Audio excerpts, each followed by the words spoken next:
there. We are the Misery Machine. I'm Yergi. And I am Drewby. And today we are going to be talking about the Hello Kitty murders, which I thought was a series of murders, but was actually just one. So before we get into the Hello Kitty murder, if you want to hear more of our secret episodes, please go to patreon.com/themiserymachine. Again, hit the like button, subscribe on YouTube. We have a bunch of new subscribers lately. I'm so excited for that. Thank you guys for joining us. No other housekeeping notes right now, but I will say that for any of you that have listened to our Junko Furuta episode, this is going to be something more along the same lines. So same content warnings apply here. It's not quite, we didn't get into really gory details on this one because a lot weren't available as they were in Junko Furuta. Yeah. But it is still kind of triggering. Yes, it definitely can be. There was mixed information on this. That's why it was kind of hard to pin down exact details. So we didn't go in depth like we did Junko Furuta, but some people still might find it troubling. Yergi didn't freak out on this one, so. So with that said, this is the Hello Kitty murder.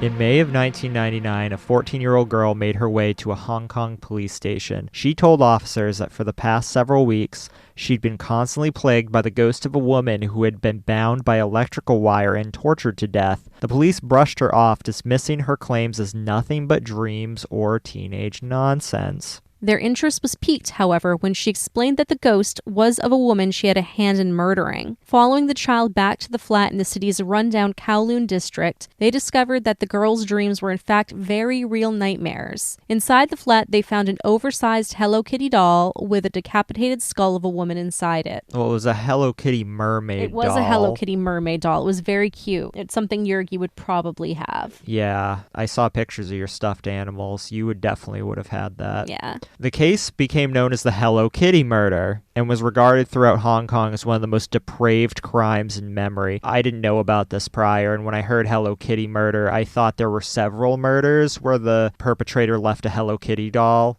at the scene of the crime. That's what I thought too until I went and actually did some show notes for this, and then I was like, oh my goodness, I remember this. Yeah. I mean, how many killers... I mean, Jack the Ripper made it famous because he'd leave grapes by corpses and stuff like that, but I can't think of any other serial killer that would leave a calling card, so to speak. The Zodiac sort of had a calling card. Yeah, sort of. It was Ted Cruz, let's be real here. It was Ted Cruz. It was Ted Cruz.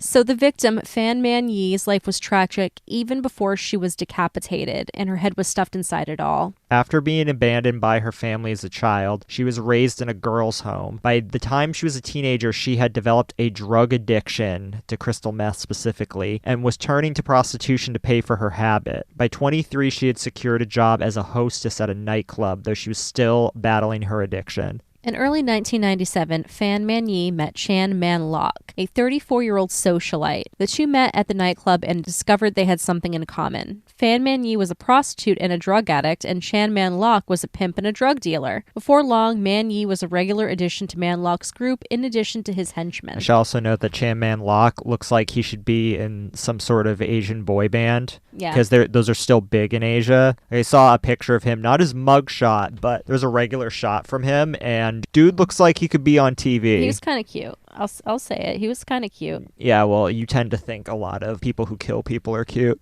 He was cute. He looked like he was in an Asian boy band. I'm not, okay with what he did, but I can say when a man is handsome. Well, handsome or not, later in 1997, desperate for money and drugs, Fan Man Yee stole Man-lok's wallet and attempted to make off with the $4,000 inside of it. There's differing accounts of this. Some people say that it was $4,000 US. Some people say it was like $3,000. Some people say it was $8,000. But it was a lot of money. How about that? There's a lot of differing stories about a lot of different aspects of the beginning of this. Some folks said that she was a hostess at a host club. Some folks said she was actually working at a brothel. It's hard to say. Yeah, it really is. It seems like there's a lot of just conflicting info. Yeah, even what happened to her, and I know we're kind of jumping the gun on this, but I should preface that a lot of what happened to her is speculative because the people in question didn't admit to any of it. It all came from secondhand information from somebody that had immunity. Yeah. Just keep that in mind when going through this. So as soon as he saw his cash was gone, Man-lok enlisted 2 of his henchmen, Leung Shing-cho and Leung Wai-lun, to kidnap Man Yee. He intended to force her into prostitution for himself and take the money she earned as payback for the cash she had stolen for him. Before long, however, the plan got out of hand. So when she returned the wallet, she returned it with interest. She gave him back some accounts say $10,000 more. I heard 16,000. Actually, 16,000 was what he was asking for in addition. Yeah, so she, if I remember correctly, returned 10,000 extra. So that's 2.5x what she took. And he wanted 16,000 more. So she steals 4,000. He wants it back and 26,000 in total. Right. Ridiculous. So that's why you don't steal from a drug lord. Not victim shaming here, but yeah, holy fuck. This, or just take it and run. I mean, this guy is nuts. He's absolutely fucking nuts. So the drug lord and his henchmen soon decided that simply prostituting Fan Man Yee wasn't going to be enough and began torturing her. They tied her up and beat her, and for over a month subjected her to various horrors, burning her skin, raping her, and forcing her to eat human feces. So there was like a lot more to this. Yeah. They basically strung her up from the ceiling and punched her like a punching bag. Yeah. They would melt plastic straws and have the hot plastic drip all over her feet so it would blister and ooze pus. Yeah.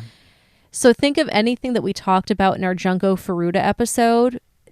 This is a very similar story. It is very similar. It's very, very similar. So they basically just beat her and tortured her in any way possible for about a month. Made her drink pee. They actually made her shit in a box and eat it. Well, there's different accounts on that too. As well. So Ah Feng, who we'll get to, right, whose name always changes, was this 14-year-old girl who had immunity who witnessed some of the case. She participated in some of it. Yeah, she allegedly participated, and some accounts say it was her that shit in a box and then made Fan Man Yee eat it. It's hard to say. There was just so much conflicting stuff here, so I don't know. But though the torture of Fan Man Yee was horrifying enough, perhaps more horrifying is the tale of the 14-year-old girl who reported her murder to the police. Not only was she responsible for turning the torturers in, but she was one herself. So she's known only as Ah Fong, though I've seen other names as well, likely a pseudonym given to her by the Hong Kong courts. The 14-year-old girl was a girlfriend of Chan Man-lok's, though girlfriend was probably a loose term.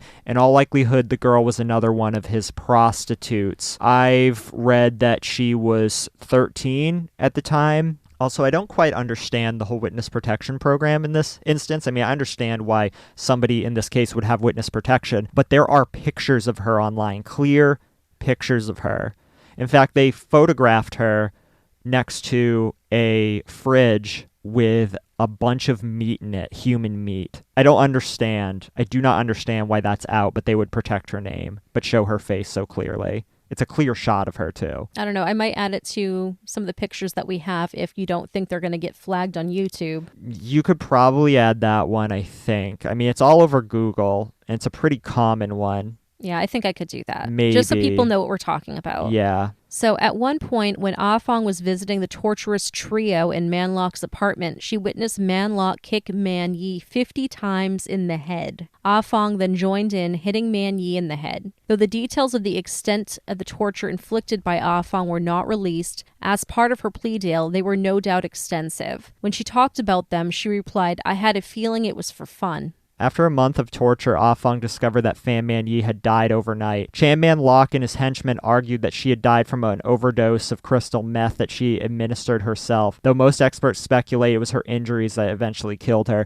Plus, I don't think she was exactly using at the time because she was bound up with electrical wire most of the time, I read. Yeah, I don't think she got to come down at all. One thing that I also read was that Ah Fong talked about how Fan Man Yee was fun to play with. That's what she said. That's what she said. And then after she was getting kind of worse for wear, she said it wasn't fun to play with her anymore. Yeah, she was basically beat to the point of her body being useless. She wasn't fun anymore, and they would go play video games while Fan Man Yee was bleeding out in the other room. There was just such this lack of humanity. They treated her as if she was just an object. And one thing that was really disturbing about the entire case is she was supposed to act like she liked being beaten, tortured, if she didn't act happy as they were beating her, they'd beat her harder. Yeah, did read that as well. And so, again, the cause of death is speculation because there's no way to know for sure, but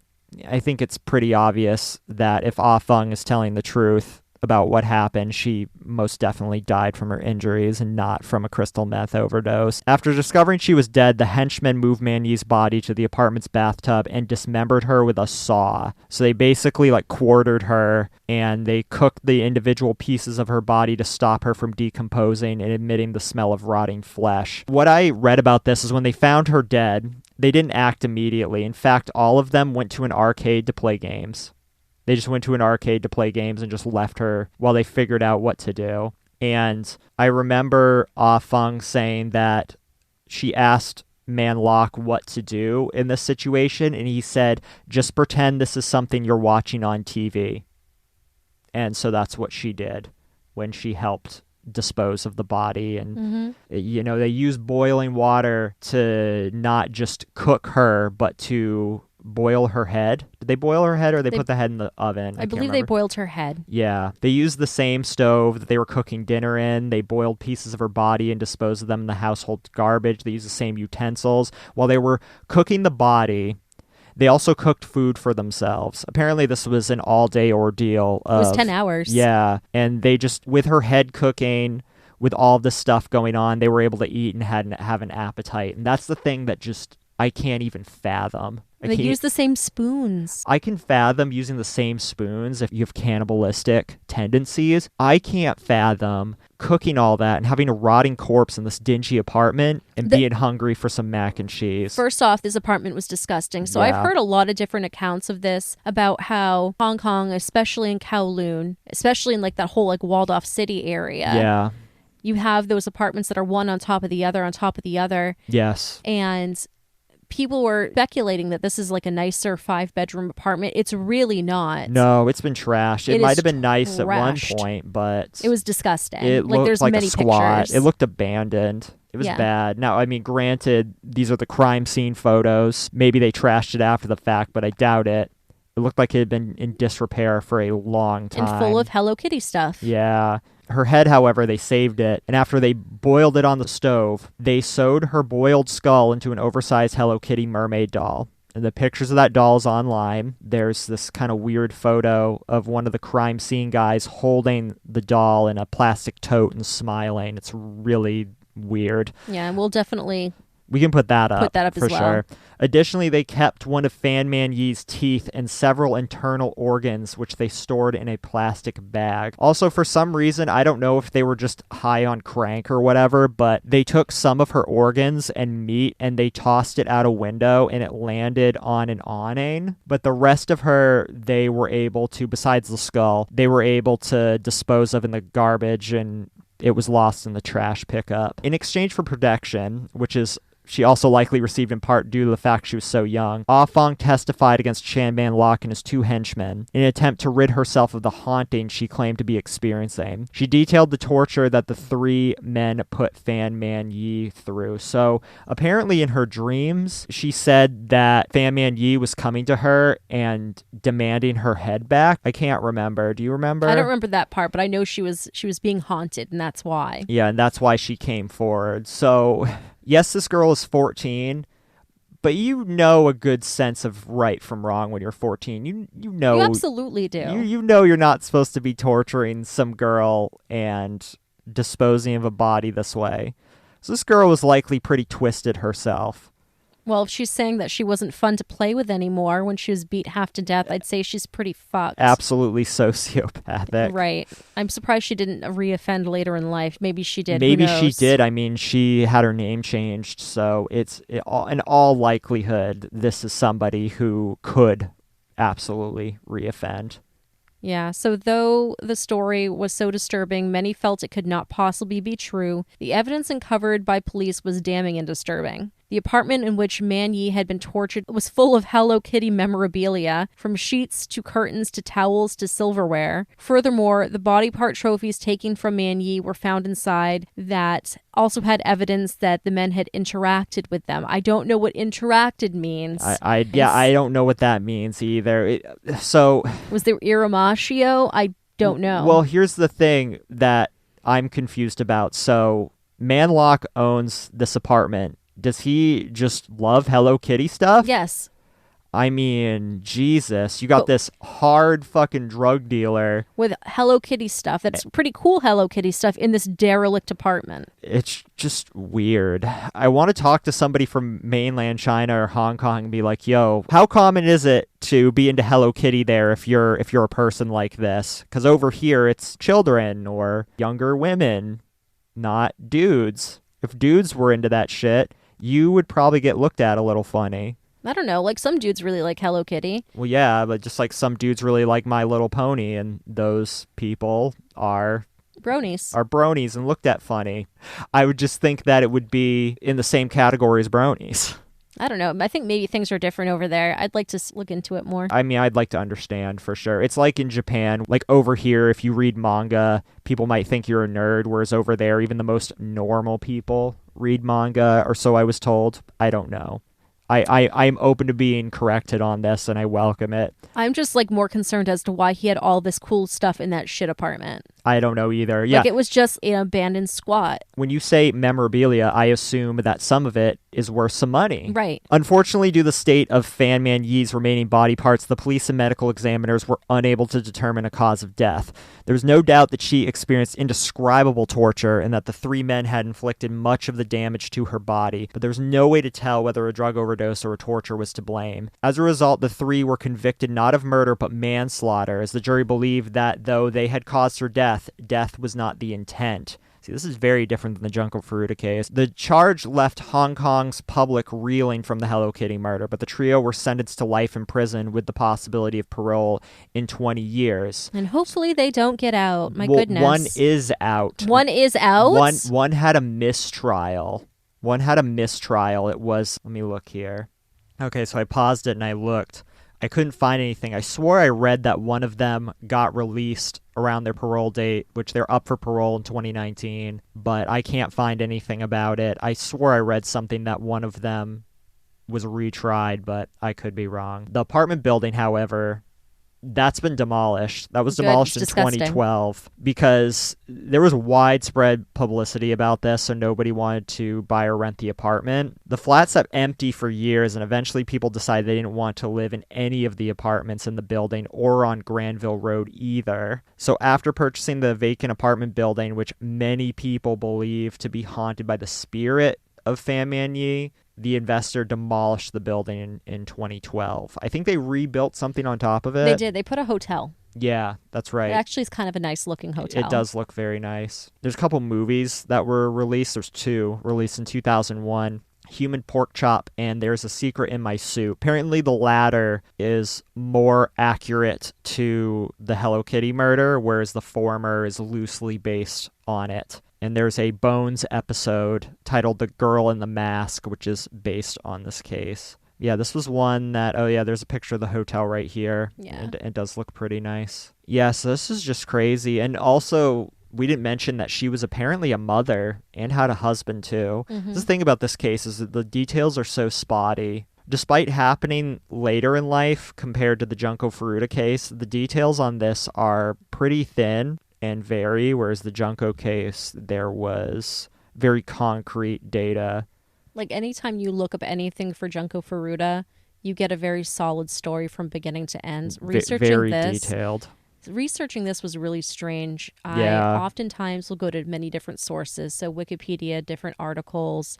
I will listen to other people, how they've covered it, and everything was a little bit different every single time. Yeah, it was almost like looking something up back in the days, the ye old days of the internet, where if you'd look up a case, every Angel Fire GeoCities page you'd look up had different data. This is what this kind of felt like. Yeah, so this is something that interests you. I definitely would suggest just looking stuff up and looking at different pages because it varies so much. It's a very just grotesque murder. murder. And again, something that really just showcases how some people are capable of being so inhuman and just completely disregarding any sort of humanity they view in a person over a debt that somebody repaid on top of that. I'm surprised that Man-lok had no history of this or documented history of this. I'm sure that he had offended at some point. I mean, if he's first off a pedophile. Yes, that is true. He was also pimping out underage girls. Yeah. So yes, absolutely he was. This was a weird one. It was a very interesting one, but a weird one. I will say what I appreciate about this one, with Junko Furuta, almost all of them are out of prison now. Whereas this, I mean, apparently what I'm reading, I know I said that I thought I saw one was out already, but as of right now, they're all still in prison from what I'm reading. They just recently qualified parole after 20 years of being in prison, which is far more time than anyone in the Junko Furuta case did. Right. I really think Ah Fong should have got something. Something. Yeah. But again, trying a minor, you're trying someone who's 13 at the time of doing it, and she was crucial in getting the convictions. If she hadn't said anything, none of them would have been caught. I'm shocked nothing happened to her. I mean, I am too. Going up against the triads like that. Oh, that's true. Yes, so we didn't mention this. All three of them were in the triads. So that's like your Chinese Yakuza, basically. Yeah, the Chinese mob. And again, drawing parallels to Junko Furuta, the person who led that was linked to the Yakuza, and these three were triads. Or at least Man-lok was a triad. I'm pretty sure all three were triads. Or at least loosely associated. Yeah. And they were all three remorseless. All three were remorseless in court. Also different from the Junko Furuta case, as some of them did express remorse or express that they didn't understand what was going on, or they didn't think that was going to happen, whereas these three just apparently didn't give a shit. They denied killing her. They said they weren't trying to kill her. What they pleaded guilty to was like hiding a body. Hiding a body, as it's written into Chinese law, preventing the proper burial of a body.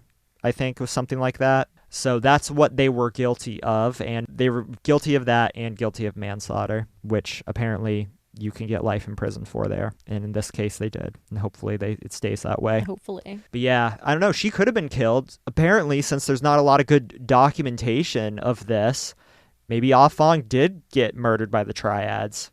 We don't know. We don't know. She very well could have been. Who knows?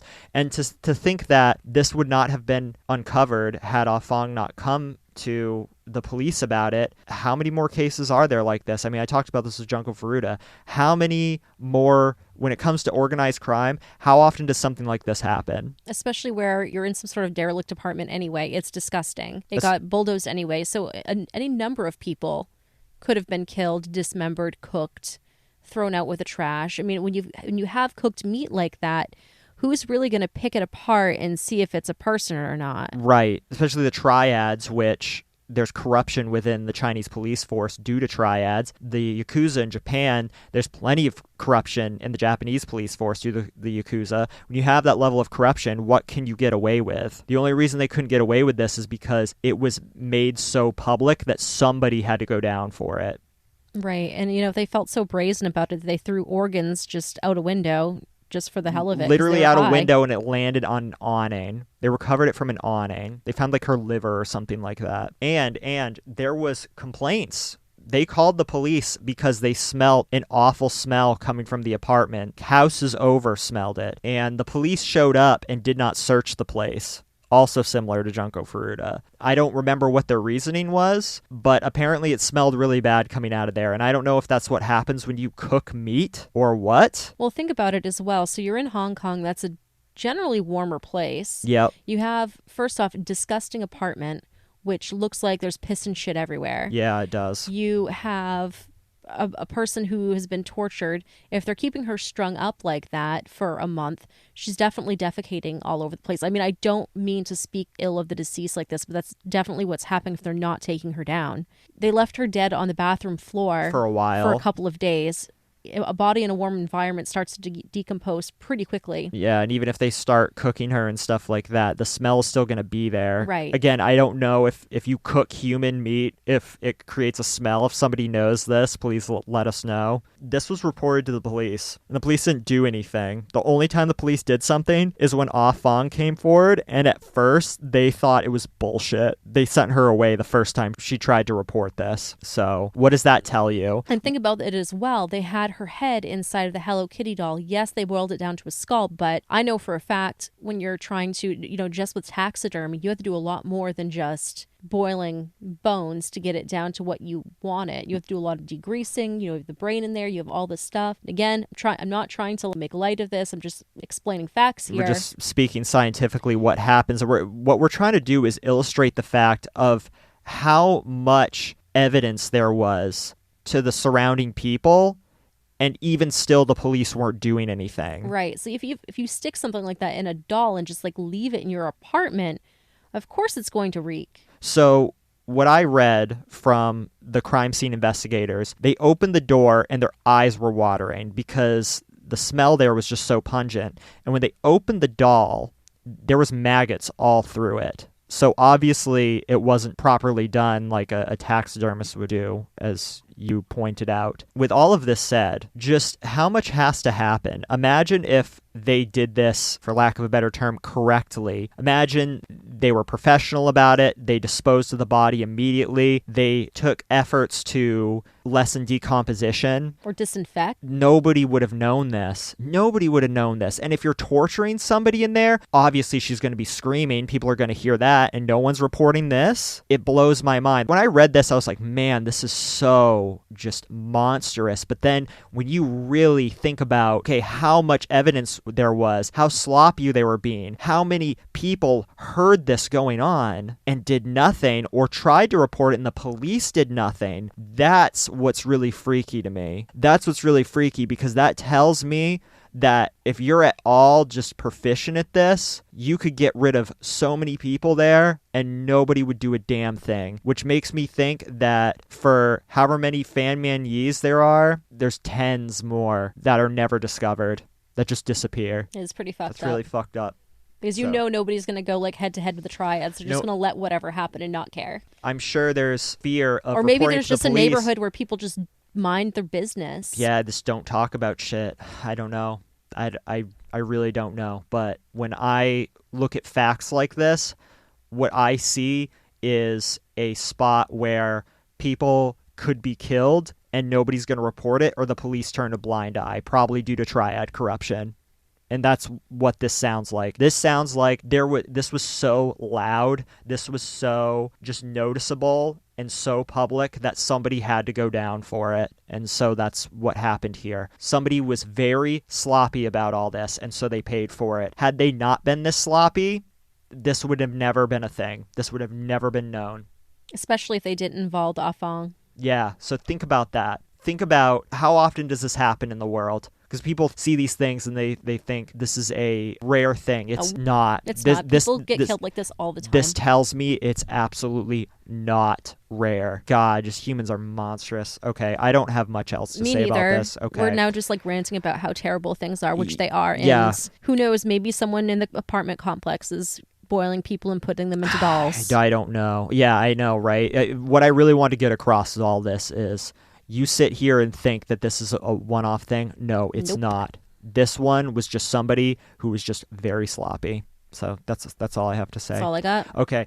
If you're listening on YouTube, please like and subscribe. And if you're on Apple Podcasts, please leave us a 5-star rating and a written review, and we will shout you out. And you can email us at miserymachinepodcast@gmail.com. Don't forget about Patreon. We have a lot of fun stuff there. We have a lot of fun stuff on Patreon. We just sent out the postcards again. We have secret episodes going up soon. Stop by. There's a lot of stuff there. There's a lot of stuff. Yorgi's put up so much stuff in there, so come see it. Until next week. We love you. We love you. Okay, bye.